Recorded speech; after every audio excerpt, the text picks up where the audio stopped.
গান যাৰ বাবে প্ৰাণ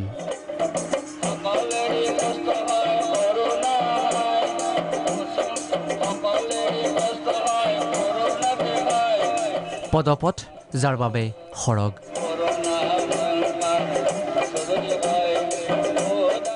মানুহ যাৰ বাবে ভগৱান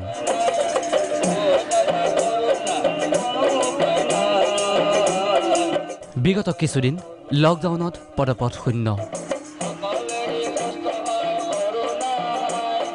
মানুহ নাই তেওঁলোকে গান গোৱা নাই খাদ্য সংকটত পৰিয়ালে বিনাই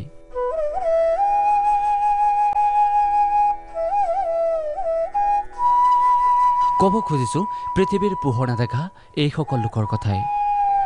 তেওঁলোক আকৌ আহিছে ওলাই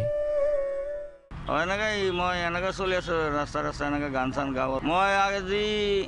40 দিন পাৰ হৈ কেনে আজি কেই তাৰিখ হ'ল আজি 40 দিন পিছত আজি আইছোঁ ওলাই কেনে বেলতলাৰ পদপথৰ দৃশ্য এয়া হাজো আৰু চেঙা বহৰীৰ দৃষ্টিহীন এই দুই শিল্পীয়ে পেটৰ ভাত মোকলাবৰ বাবে আকৌ আৰম্ভ কৰিছে জীৱন সংগ্ৰামৰ নতুন যাত্ৰা এইকেইদিন কিবা কৰি চলি আছিলোঁ কষ্ট হৈছিল নাখাই কৰি আছিলোঁ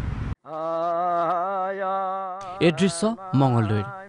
সংকটত দৰঙৰ লোকশিল্পী শুকনানী ওজাপালিৰ দলবোৰৰ দুখ লগা অৱস্থা লকডাউনৰ বাবে বাতিল হৈছে বহু অনুষ্ঠান আমাৰ মানে প্ৰায় পানী ধাৰ নচৰা অৱস্থা আমাৰ শিল্পীবিলাকৰ গতিকে এইখিনি আৰু আমাৰ অসম চৰকাৰৰ পৰা কিবা এটা সহায় কৰিলে আমি বৰ সুখ পালোঁ হয় এই জটিল ক্ষণত এইসকল শিল্পীৰ কাষত মঙলদৈৰ বিধায়ক গুৰুজ্যোতি দাস বিতৰণ কৰিলে খাদ্য সামগ্ৰী আৰু মাস্ক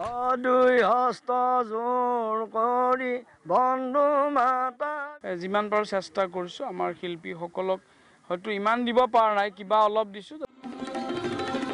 দাহি মহাবিদ্যালয়ৰ খেলপথাৰত প্ৰায় 150 লোকশিল্পীক যোগান খাদ্য সামগ্ৰী কেতিয়া শেষ হ'ব দুৰ্যোগে কোবাই যোৱা দিন